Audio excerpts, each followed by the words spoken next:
Okay, physical education के definition को हमने कल बताया था, है ना? उसमें क्या था, फिजिकल एजुकेशन के कुछ लोग का मानना है कि केवल गेम खेल लें फिजिकल एजुकेशन में हो गया।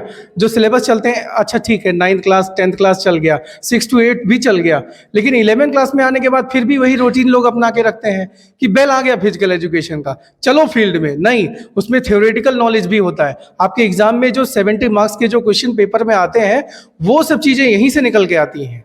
ठीक है, नो डाउट कि फिजिकल एजुकेशन में जो प्रैक्टिकल्स होते हैं उसमें आपको रिटन एग्जाम नहीं देना है, केवल वो जो फ्लेक्सिबिलिटी, इंडोरेंस, स्ट्रेंथ, एजिलिटी के टेस्ट होते हैं वो भी ग्राउंड में होते हैं। ठीक है, आपको प्रैक्टिकल एग्जाम रिटन नहीं देना है, जबकि अदर सब्जेक्ट्स में, ज्योग्राफी में, केमिस्ट्री में और सब्जेक्ट में, बायो में आपको रिटन एग्जाम देना है प्रैक्टिकल में। फिजिकल में ऐसा नहीं होता है। तो यहाँ क्या है, लेकिन यहाँ पे कल हमने बताया था कि physical education not limited to game. Game है नो डाउट, लेकिन लिमिट वहां नहीं है। स्पोर्ट्स पे ही लिमिट नहीं है, एक्सरसाइज ही वो लिमिट नहीं है। It aims at complete development of personality. ये पूरे पर्सनालिटी को निखार के ले आएगा थ्रू फिजिकल एक्टिविटीज।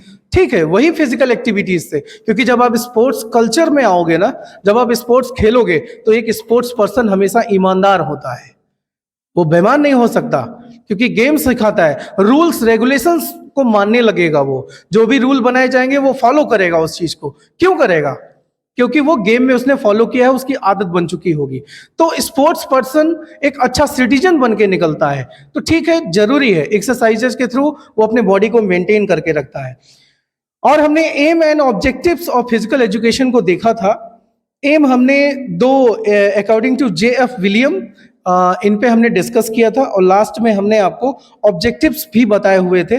ऑब्जेक्टिव्स में हमने लगभग 8-9 पॉइंट्स पढ़ना था। आज फर्स्ट फैक्ट मैं बताता हूं आपको कि फिजिकल एजुकेशन के ऑब्जेक्टिव्स क्या हैं।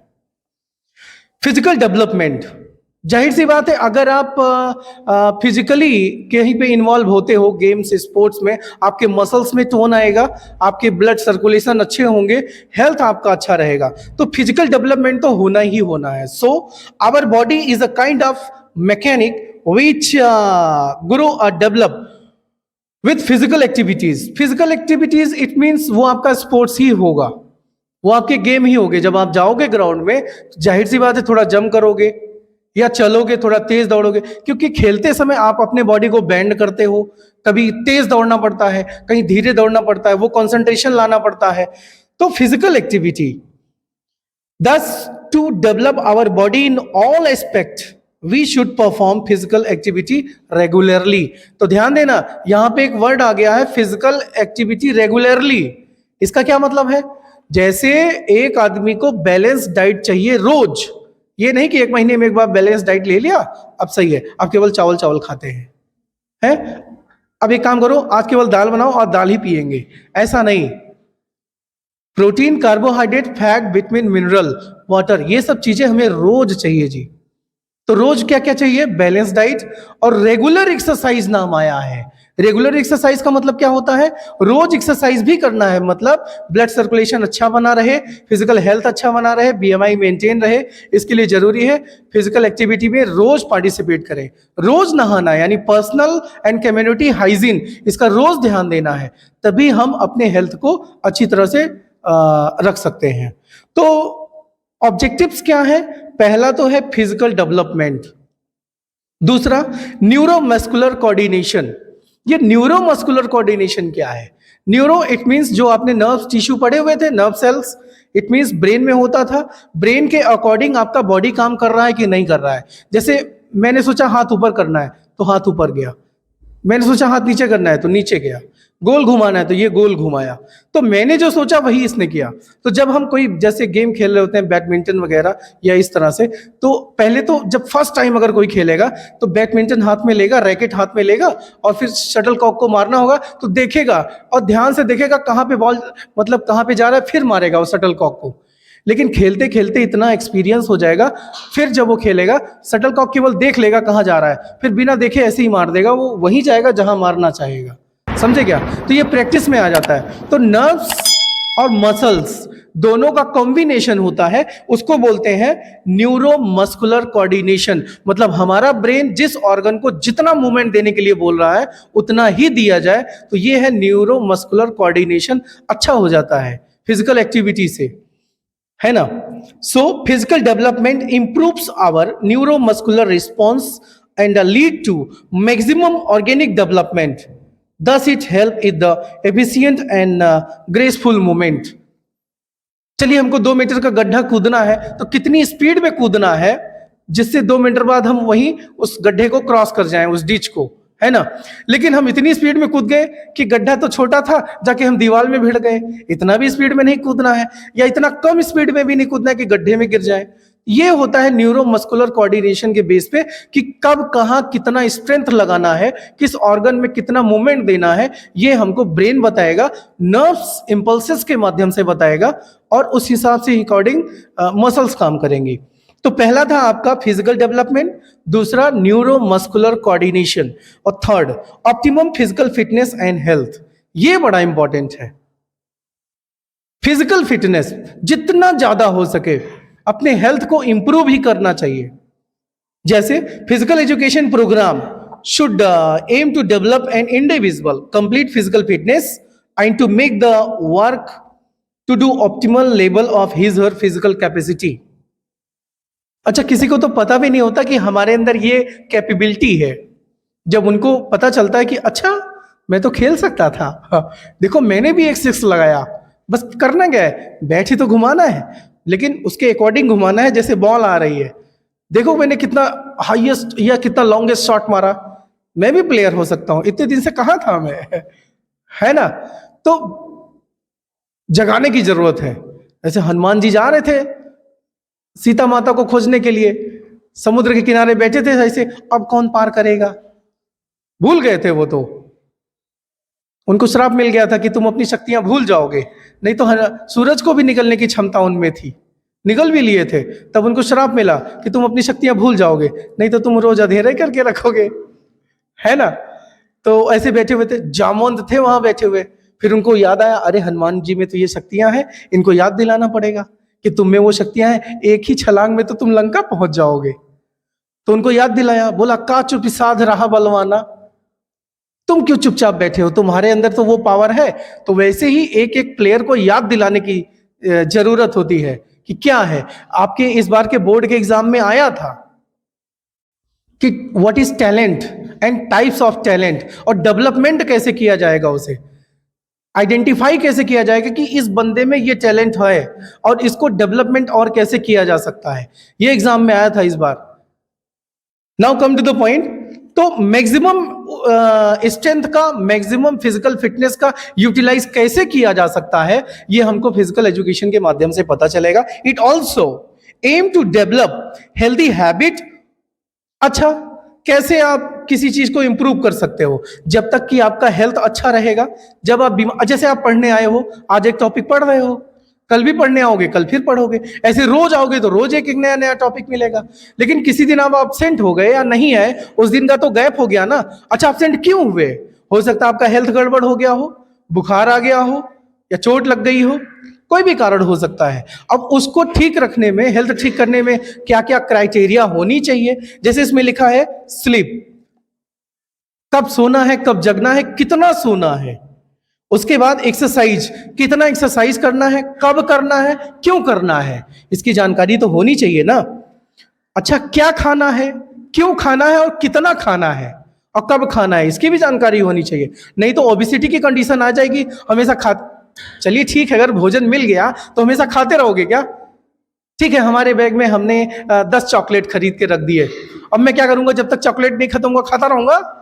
हर बेल लगी बच्चे गए खा लिया, बेल लगी बच्चे गए खा लिया, और जब खत्म हो जाएगा तो क्या खाऊंगा। अरे एक चॉकलेट एक दिन में खाया जाए, या एक वीक में एक चॉकलेट खाया जाए। ये नहीं कि चॉकलेट मिल गया, जब तक खत्म नहीं होगा तो ध्यान वहीं पे है। तो चॉकलेट की ही नहीं है, कुछ ऐसे जंक फूड होते हैं, कुछ ऐसे हार्मफुल होते हैं बॉडी के लिए, लेकिन टेस्टी होने की वजह से हमारा मन नहीं मानता, और हम खाते रहते हैं, और ओबेसिटी की कंडीशन में आ जाते हैं हम लोग। तो ये होना चाहिए जी। Next is for good health. तो ये सोना है, एक्सरसाइज करना है, खाना है, तो कितना, कब, क्यों, ये बहुत जरूरी है जी। So optimum physical fitness and health, ये भी बहुत बड़ी बात होती है और ये ऑब्जेक्टिव्स ऑफ फिजिकल एजुकेशन में इन्वॉल्व होता है। Next is organic development. ये ऑर्गेनिक डेवलपमेंट क्या है? ऑर्गेनिक तो वर्ड ठीक है, हमने सुना था कहीं पे, मतलब जो एक्चुअल में होना चाहिए वो होना चाहिए, कहीं वो छुप ना जाए। जैसे physical activity must be perform to develop optimum growth. सब जानते हैं कि भाई बैलेंस डाइट में प्रोटीन बहुत जरूरी होता है।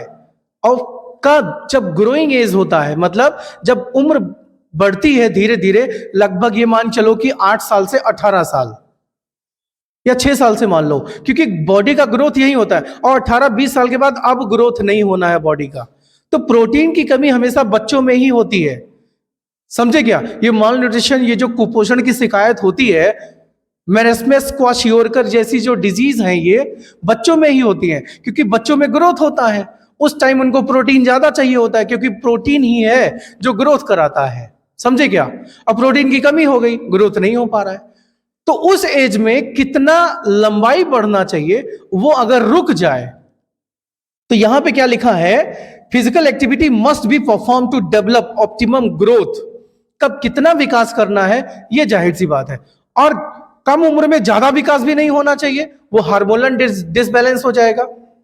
This objective also guide a person to make his body strong, well shaped, good looking, healthy internal organ and also improve the physical personality। यहां पे जो भी चीजें हैं ना, ये आपको फिजिकल एजुकेशन मेंटेन कराएगा। कैसे? जैसे बॉडी स्ट्रांग, आप में कितनी स्ट्रेंथ है, upper body strength, lower body strength. ये जो स्टैंडिंग ब्रॉड जंप आप करोगे ना, ये आपका लोअर बॉडी स्ट्रेंथ बढ़ाएगा। ये जो शॉर्ट फुट, जितने भी थ्रोइंग इवेंट्स होते हैं, जेवलिन, शॉर्ट फुट, डिस्कस है, हैमर थ्रो, ये सब चीजें अपर बॉडी स्ट्रेंथ को दिखाएंगी कि आपके बाजुओं में कितनी ताकत है, कितनी दूर तक आप फेंक सकते हो। इसकी भी एक्टिविटी करना पड़ेगा और ये इंप्रूव कराएंगे। वेल शेप्ड, अच्छा एक जिम जाने वाला एक बंदा है और ना जिम जाने वाला बंदा है, बॉडी का लुक वाइज कौन सही रहेगा? जो जिम जाता है उसके पेट अंदर होंगे, उसके बाइसेप्स ट्राइसेप्स थोड़े दिख रहे होंगे, उसकी बॉडी बिल्डिंग अच्छी होगी, तो नो डाउट कि वही अच्छा दिखेगा। तो गुड लुकिंग, शेप की बात तो ठीक है, गुड लुकिंग। अच्छा हेल्दी इंटरनल ऑर्गन, जो रेगुलर एक्सरसाइज कर रहा है ना, जो बैलेंस डाइट ले रहा है ना, तो उसके जो इंटरनल ऑर्गन है such as heart, lungs, spleen, alimentary canal, kidney, ये सब भी हेल्दी ही रहेंगे।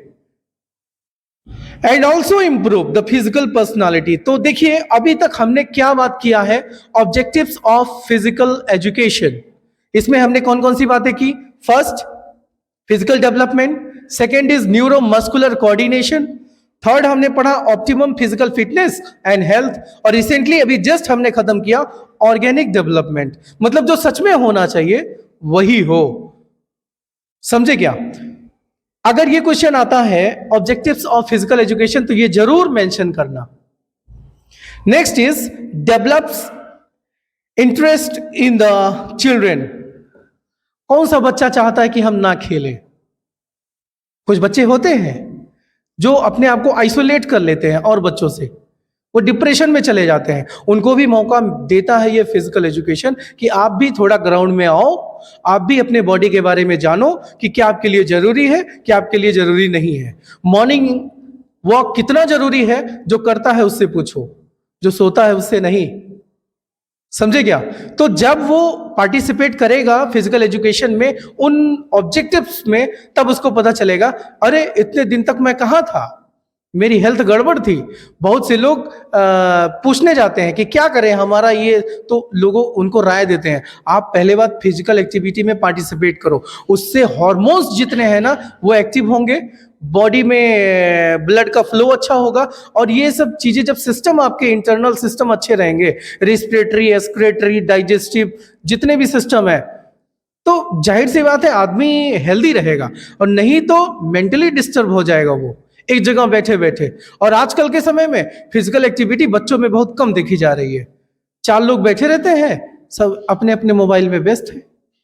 नहीं तो पहले कुछ बातें करते थे, कुछ खेलते थे, बच्चा कूदता था, सोफे पे चढ़ता था, सोफे से कूदता था, चारपाई पे चढ़ता था, लोग पकड़ते थे, दो तीन लोग उठ उठ के।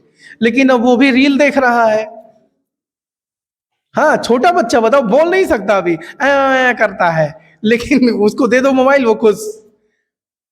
नहीं, ये गलत बात। थोड़ा उसको एक्टिविटी में भी पार्टिसिपेट कराना है। चलिए, डेवलप इंटरेस्ट। कौन नहीं, अच्छा ये इंटरेस्ट की बात है। The focus of a well design physical education programme is to encourage a high level of interest and personal engagement of physical education, showing क्या initiative and commitment toward the same. It keeps us active, a more energetic, moreover removes stress. कभी आप stress में हो, जैसे आप पढ़ते पढ़ते थक जाते हो, सर बहुत पढ़ लिए, बहुत लिखा दिए, हिंदी टीचर ने भी लिखाया और फिजिक्स टीचर ने भी लिखाया, सर थोड़ा गेम हो जाए। होता है ऐसा कि गेम एक बेल खेल लेंगे तो नेक्स्ट बेल जो होगा उसमें और अच्छे से पढ़ेंगे। नहीं तो आप स्ट्रेस में आ चुके हो, तनाव में आ चुके हो, या घर पे भी कभी 2-3 घंटा लगातार पढ़ लो, उसके बाद एक गेम हो जाए। खेलते खेलते नहीं पढ़ना है और ना ही पढ़ते पढ़ते खेलना है। कुछ लोग खेलते खेलते पढ़ते हैं, क्या पढ़ेंगे वो, और कुछ पढ़ते पढ़ते खेलते रहते हैं, बुक लिए हाथ में छोटे बच्चे के साथ, ये लो बॉल लाओ हमको, ये लो बॉल ना है। पढ़ने के टाइम पे पढ़ना है, खेलने के टाइम पे खेलना है। लेकिन पढ़ते पढ़ते जब थक जाओ, स्ट्रेस में आ जाओ कि थोड़ा सा रेस्ट चाहिए, खेल लो थोड़ी देर, देखो एकदम ताजगी आ जाएगी। समझे क्या? तो इंटरेस्ट भी होना चाहिए। Next, emotional development. Physical education का सबसे बड़ा ऑब्जेक्टिव्स अगर कुछ भी है तो वो है इमोशनल डेवलपमेंट। समझे क्या? Emotional play a important role in the optimum development of personality. ध्यान देना, फिजिकल एजुकेशन केवल आपका फिजिकल, मेंटल, सोशल ही ठीक नहीं रखता, ये इमोशनल, स्पिरिचुअल यानी धार्मिक स्थिति को भी स्ट्रांग बनाता है, एक अच्छे सिटीजन बनाता है। ये कह सकते हैं कि होलसम डेवलपमेंट। सभी चीजों का विकास अगर करना है तो फिजिकल एजुकेशन लेना ही पड़ेगा। और आप पढ़ रहे हो, अच्छी बात है, और जो आप लोग पढ़ रहे हो वो भी अच्छी बात है। Emotional play a important role in optimum development of personality. जी, ऑप्टिमम डेवलपमेंट ऑफ पर्सनालिटी आपके व्यक्तित्व को अगर निखारेगा तो यही निखारेगा, क्योंकि physical, mental, social, emotional, spiritual सभी फिटनेस अगर रखना है तो यही आना पड़ेगा फिजिकल एजुकेशन के पास। Physical education provides a good opportunity to practice these physical activity, help to control our emotions and also give chance to express such emotions in a healthier way. एक और एग्जाम में question आया था, समझे क्या? Aggression. What is aggression?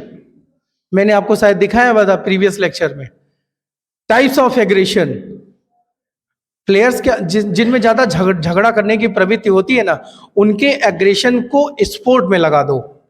जैसे जो बच्चे ज्यादा झगड़ा करते हैं, तगड़ा करते हैं झगड़ा, उनको बोलो कि ये जो ग्राउंड है ना, इसके 10 चक्कर मारो, अपनी जितनी एग्रेशन पावर है या जितनी आपकी शक्तियां सब इसमें लगाओ, तो उसको क्या लगेगा ना, वो थक भी जाएगा और उसको अच्छा फील भी होगा और उसका रेस भी अच्छा हो जाएगा, इंड्योरेंस पावर भी उसमें अच्छी आ जाएगी धीरे धीरे। अगर 1-2 महीना उसने 10 चक्कर लगाना स्टार्ट किए, उसकी टाइमिंग कम होने लगेगी। जो 10 चक्कर वो 10 मिनट में लगाता था, वो 10 चक्कर वो 5 मिनट में लगाने लगेगा। So simple. Now next is social development. Emotion तो ठीक ही है, ठीक है। सोशल डेवलपमेंट, अच्छा ठीक है, जब आप खेल खेलते हो तो कई कैटेगरी के बच्चे होते हैं। सोशल किसका अच्छा है? जो जात पात को ना माने, है गोरे और काले को ना माने, समझे क्या? किसी बिलो कैटेगरी या रिच फैमिली से ना। खेल में, खिलाड़ी में एक टीम की भावना होती है ना। जैसे एक टीम है, अगर वो मिल के खेलते हैं तो सही है, उसमें कास्टिज्म नहीं है, समझे क्या? सोशल अच्छा हो जाता है, मिल के रहने का एक भावना आता है।